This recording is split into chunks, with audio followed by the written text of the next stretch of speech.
There, at this time, I'd like to call the August 25th Diversion Board of Authority meeting to order. Roll call, please. Mr. Peterson. I am here. Dr. Mahoney. Mayor Dardis. Here. Mayor Carlson. Here. Mr. Hendrickson. Mr. Pepcorn. Here. Mr. Ebinger. Here. Mr. Strand. Here. Mr. Campbell. Here. Mrs. Shirlene. Here. Mr. Steen. Here. Mr. Olson. Mr. Seljevold. Here. Quorum is present. We do have a quorum. Thank you for the roll call. Thank you for attending. Before you have of course, the agenda, but with that, we have the approval of meeting minutes from the prior meeting. Look for a motion to approve, amend, discuss, please. Steen moves to approve. Is there a second, please? Second. Moved and second. Any discussion on the motion? Any discussion? If not, all those in favor, please signify by saying aye. Aye. Those opposed, same sign. Motion passes. Order of the agenda is item 3. Do not believe we have any amendments to our order of agenda, so look for a motion to approve the agenda as presented, please. So move. Is there a second? Second. Moved and seconded, the order of agenda be approved as presented. Any discussion on the motion? Any discussion? If not, all those in favor, please signify by saying aye. Aye. Those opposed, same sign. Motion passes. Consent agenda. Again, presume we've had a chance to review our consent agenda as presented to us in our meeting packet. Look for a motion to approve, discuss. Strand moves approval. Is there a second, please? Second. Moved and seconded. Any discussion on the motion? Any discussion? Any discussion? If not, roll call vote, please. Mr. Peterson. Yes. Mayor Dardis. Yes. Mayor Carlson. Yes. Mr. Pepcorn. Aye. Mr. Ebinger. Aye. Mr. Strand. Yes. Mr. Campbell. Yes. Mrs. Shirlene. Yes. Mr. Steen. Yes. Mr. Seljevold. Aye. That is everyone. Motion passes. Thank you, I'm everyone. on 2. This is Chuck. I'm on 2 and aye. Oh, welcome, sir. I will make sure I pause for you so you have a chance to vote. Now, on to our regular agenda. Item 4. Mr. Paulson, are you ready, sir? We smoked through those first items. I'm sure you're probably not prepared. Jeez, I know. I had to run up here to the podium. Yeah, nice tie again. Look at you. Thank With you. all your dressing up fanciness. Thank you, sir. I appreciate yeah, that. boy, oh boy. Item 4, sir. Just for your awareness, Mayor Mahoney is trying to get in right now, so I just sent him the pins to get in, so hopefully he joins us. But I'll continue if that's okay. Mr. Paulson, if I may, he'll then appear on my screen here, correct? Yeah, I'm guessing? I believe so. I don't see him on here now. I'm not sure if he's on computer or, yeah. Okay, well, let me know, please. Okay, Thank sounds good. So I'll just get started here. Obviously, a lot of great activity with the groundbreaking. Thank you all board members who attended. It was a bit hot out there, but I think that overall the event went very well.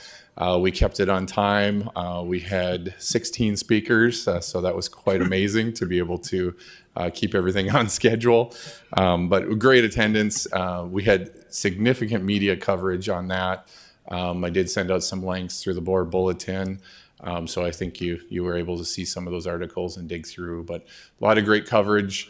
There was only one, I guess not really negative piece, but there was some misinformation on a talk radio show about ASN's hiring practices, which was misinterpreted, kind of false information. And so we did work to correct that. But in general, all the media coverage of the event was extremely positive.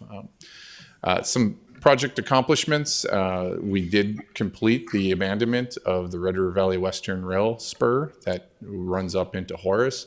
As the board can recall, we purchased that railroad right away in an effort to not have to build a railroad bridge with a net saving of $9 million. So we did make a lot of progress this month with getting the abandonment completed. We are currently doing some environmental testing within that right away, and then the railroad tie removal should be underway here shortly. A couple of P3 updates. We had Red River Valley Alliance had 2 project orientation sessions. These are really related to project safety.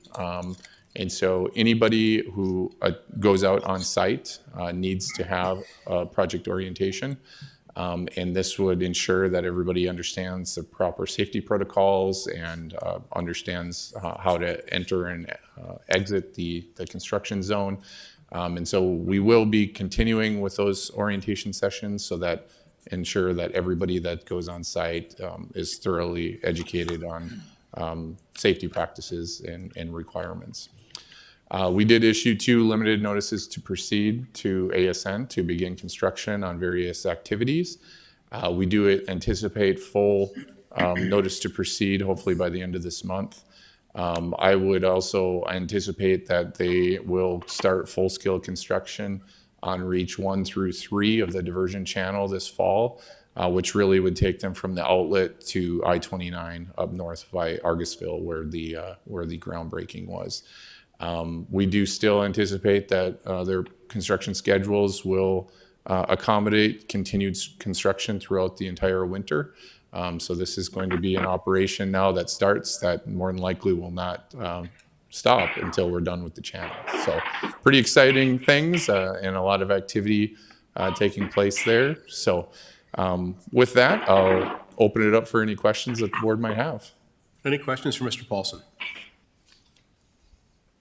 Any questions? There we go. All right, thank Anything you. else, Mr. Paulson? No, that's all I have. You sure, 100%? Yeah, that's all I have. Thank you. All right, pinky swear? Yeah. Okay, Yeah, that's all I have. just Thanks. making sure. To mute. Yeah, if you're online and you're actively participating in our meeting, could you mute your line, please? We got a little bit of feedback here, which normally is pretty awesome because it's a dog or something, but in this case, it's just scratching sounds, which is much less interesting than your dog. So, item 5, General Counsel update, Mr. Shockley. You're not Mr. Shockley. I am not, but I'm him today. He's in another meeting, so he sent me. We just have one item before you today. It's a resolution to change the meeting frequency of the Land Management Committee from a regular monthly meeting to more of an as-needed basis. Most of the land acquisition policies are in place, so the meeting of the Land Acquisition Committee is less needed. So that's what this resolution is today for your consideration. Okay, any questions, concerns, discussion? And again, this isn't going away. It's just being modified ever so slightly based on an as-needed basis. Luckily, we're showing progress, so it's not needed as frequently. Commissioner Steen, please. Related but unrelated. I saw this and I thought it made a lot of sense. Have we considered the same type of amendment for the Public Outreach Committee? My understanding is that's coming next month. You don't want to give us too much at once, okay? Yeah, sorry, just limited, little bits, just to, tap the waters. All right, thank you. Got a busy agenda, Commissioner. Mr. Chairman, Commissioner Strand, please. It was my loose understanding that both of these committees were going away completely. As I'm hearing this, though, it's available when needed? Yep, Joel may be here. Good question, Commissioner Strand. So I'll just go over what we're doing here. So next month, we'll bring before the board a resolution to dissolve public outreach in the agricultural committee.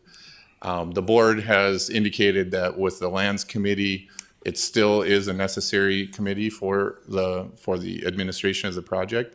However, if we're not dealing with policy related issues, it turned into more of just an update meeting.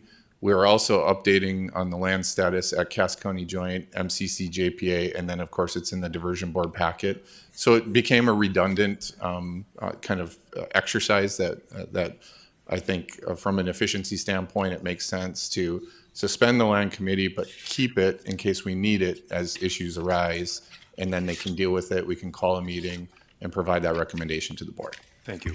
Yep.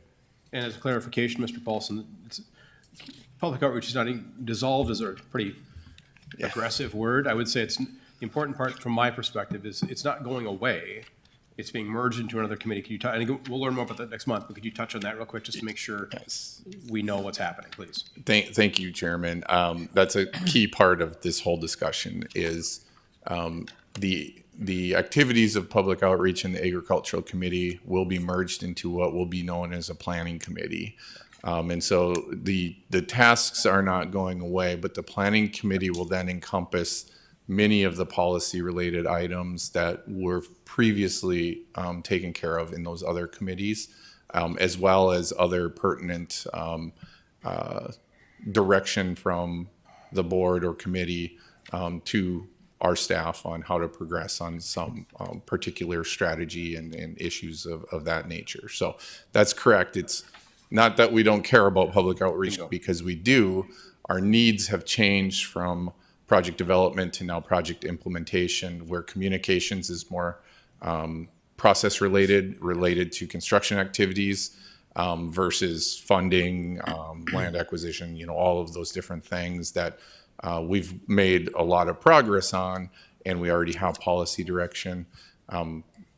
That's kind of the reason for that overall change. So, Thank you, Mr. Paulson. Again, we'll get more clarification on that next month, just to make sure it was clear to the public at large. Those of you listening at home, it is not going away. So further discussion on item 5A. I'd move the resolution. Is there a second, please? Second. Any discussion on the motion? Any discussion? Any discussion? If not, I'll do a roll call, please. Mr. Peterson? Yes. Dr. Mahoney? Yes. Mayor Dardis? Yes. Mayor Carlson? Yes. Mr. Hendrickson? Must be Tim. Yes. Mr. Pepcorn? Aye. Mr. Ebinger? Aye. Mr. Strand? Yes. Mr. Campbell? Yes. Mrs. Sherling? Yes. Mr. Steen? Yes. Mr. Selgerbold? Aye. That is everyone. Motion passes. Thank you. Welcome, Mayor Mahoney. Thank you for participating. Hope you are feeling well, sir. Item 6 on our agenda is the Army Corps update. I thought I saw Miss Williams virtually. I'm here, sir. There we are. You have the comm, ma'am. Great. Good afternoon, and I'm pleased to present the core update for August of 2022. The end of August and the month of September will be quite eventful in a good way for the ongoing federal work, and it's also shown in the upcoming drone footage. For the diversion inlet structure, the precast bridge sections are to be set on top of the dam. So that will bring that structure to full height. For number 2, the Wild Rice River structure, Ames will begin hanging the gate arms and attaching the skin plates for those 2 40-foot gates. So we'll start seeing the gates being hung at the Wild Rice. For the I-29 raise, construction is progressing such that some of the detoured areas around Oxbow, Hickson, and Bakke will be opening up. Reach SC1, construction's nearing completion for this reach, and final inspections are being scheduled. We're also writing the O&M manual for Reach SC1, and this is the first federal construction reach that will be turned over to the Diversion Authority for operation and maintenance purposes. For number 5, the Wild Rice River structure, structural excavation and placement in the dam embankment is ongoing. That'll kick into high gear this fall. Number 6, Drain 27, we're about 40% complete construction there. Expect to be done in November of this year. And in about late October, we plan to issue for bids a contract to perform the native plantings and about a 5-year maintenance of those plantings to develop that wetland. The 7th construction contract we have ongoing, Drayton Dam. Site work is ongoing there. And then for Reach SC2A, site work has commenced out there. I believe they're stripping in order to start placing the dam embankment. Number 9 lists all the design work that's ongoing. We have all of the remaining reaches under detailed design. So the 5 remaining reaches we're designing. And you can see when the next reviews start, the most progressed is SC2B, which we would hope to award a contract for that in 2023. The rest are out in 24 and 25. With that, are there any questions? Any questions from our friends? Unmuting myself again. Any questions for our friends in the Army Corps? Any questions? Anything further to add, Ms. Williams? No, sir. Thank you very much. Outstanding. Thank you for your time today. Item 7, Public Outreach Committee, Mr. Olson.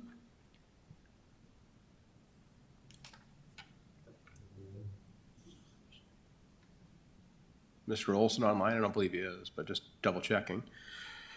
Amy, do you want to give us a brief? Is there anything to discuss? I can provide a quick update, but first I believe we have the drone video for the month so you can see the progress that Terry spoke of.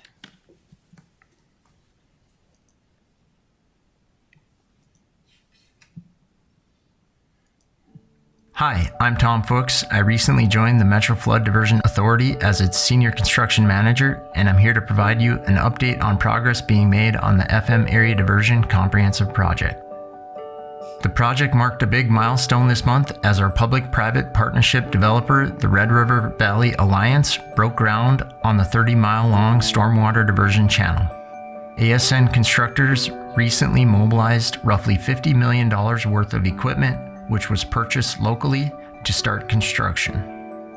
ASN, which is the design and construction arm of the Red River Valley Alliance, is now stripping topsoil and establishing access for preliminary work near the diversion outlet, which is north of Fargo near Argusville, North Dakota. Over the next 4 years, the team will excavate about 45 million cubic yards of material. For perspective, that's enough dirt to fill the Fargo Dome more than 47 times. From here, our drone view takes us south of Fargo, where work continues on the Red River structure, the largest of 3 gated control structures being built by the U.S. Army Corps of Engineers. These structures will regulate flow into the FM Metro and redirect floodwaters to the stormwater diversion channel during flood events. Ames Construction is excavating at the site in preparation for foundation work, as well as constructing the tie-ins to the 20-mile-long southern embankment. Nearly 16.5 miles of piling will be installed to secure the Red River structure. Over at the I-29 project, where the Corps of Engineers is raising a 4-mile stretch of interstate, crews have made strong progress in recent months. On the north end of the site, they are now removing preload embankments and have begun building the southbound Borrow Ditch Bridge. Upon completion, the southern embankment will connect to the north end of the Borrow Ditch bridges, and the bridges will allow floodwaters to pass under I-29 on its way to the diversion channel. On the southern end of the I-29 project site, the bridge at County Road 18 is nearly complete. Crews are continuing to work on reconstructing the interchange ramps and are also laying asphalt at County Roads 18 and 81. The I-29 project in its entirety is expected to wrap up in early 2024. If you're looking for more project updates and interesting facts, head to fmdiversion.gov to sign up for our monthly newsletter, The Diversion Current.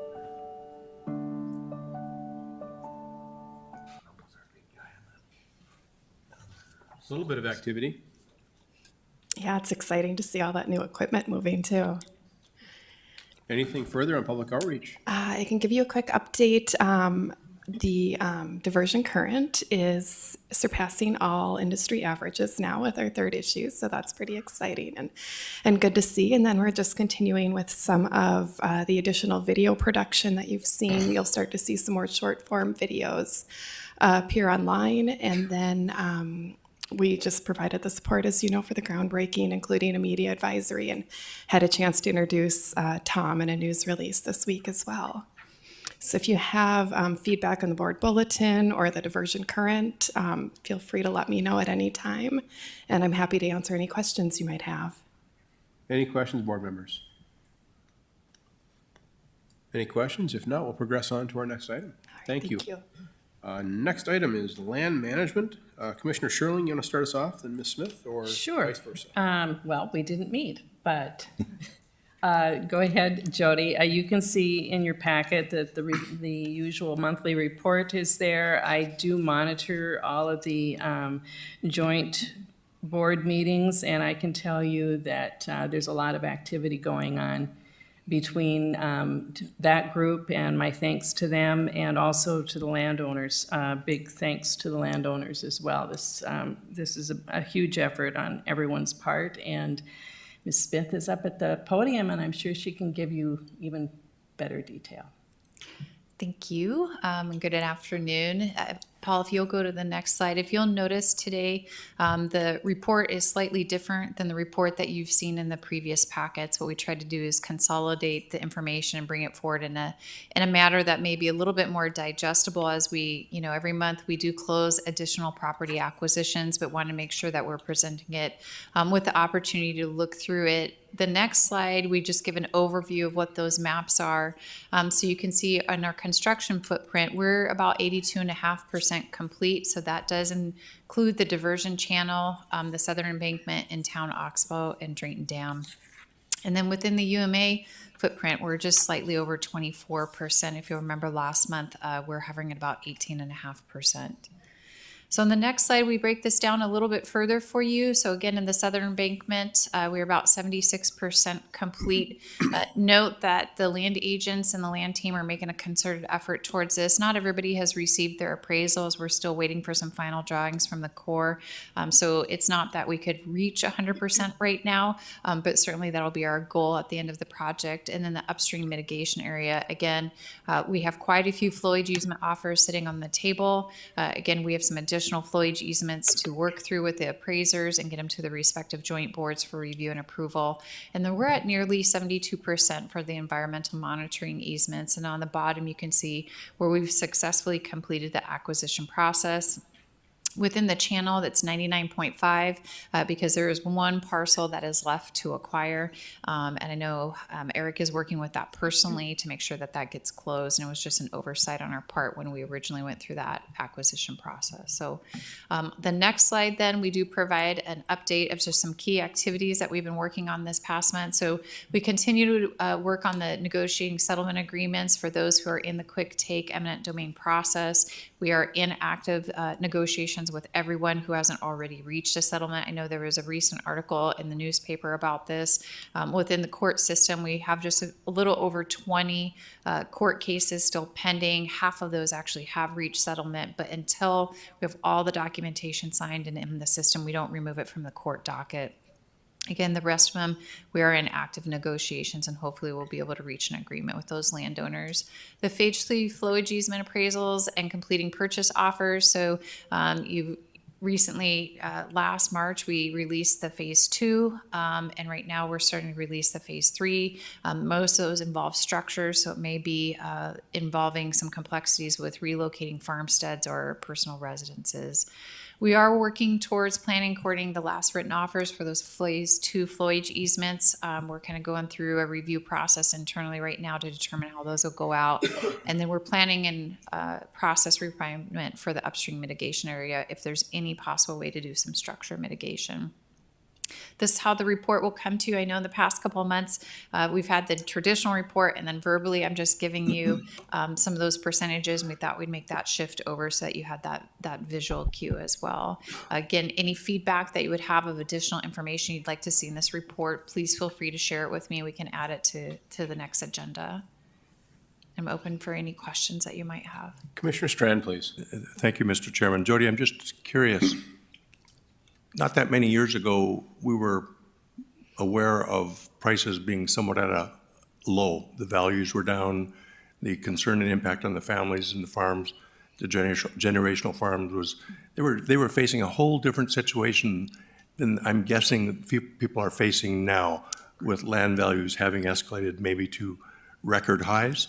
Could you just give us a sense of how that's all shaking out and how it's impacting us and our budget? And I'm assuming maybe that's also helping people decide more quickly to settle? So Chairman and Commissioner Strand, members of the board, we have seen prices increase. It's something that we certainly have to take in consideration and something the land agents are challenged with. The increases have gone up significantly in the past 12 months. I think everybody is aware of that. And so when we're going to the property owners and having those conversations, you know, if they want to adjust from what has been proposed, there's a couple of different paths that they can take. They can seek their own appraisal, and then we'll take that into consideration once that is complete. That does delay the process a little bit because typically it takes some time to get through that appraisal process. They can also bring us additional information that maybe recent land acquisitions or sales that have occurred around the area that we can use as comps when we're taking that into consideration. So it has impacted us. We do watch the budget closely. I'm in constant conversations with Paul and Eric about that. And then certainly I know that we've spoken, I think Joel's brought forth that we've gone through our risk registry. And we recently went through that, and certainly the risk of the continued increase of land acquisitions went in there. It did increase the risk for the lands team and our portion of the budget just because the acquisitions have gone up so significantly. And it does come into play when we're doing some of our settlement negotiations as well, because, you know, what was the land value a year ago and what is the land today is something that needs to be considered. Did I answer your question? You did. Thank you very much. Any further questions? Any further questions? Commissioner Shirley, anything more to add? No, thank you. Outstanding. With that, I think we can move on to our next item, which would be, as no action is needed there, item 9, finance update. Mayor Dardis, please. Thank you, Mr. Chairman. The Finance Committee met yesterday, and then online with the conversation that Commissioner Strand was raising to Jody. Year-to-date, as of July 31st, the Metro Flood Diversion Authority has spent $332,743 thus far on land acquisition. So as Ms. Smith has indicated, you know, they're working with Paul on all of that, but the Finance Committee is also keeping track of that. In addition, yesterday, there are 3 items that were on the contracting actions that was on the consent agenda.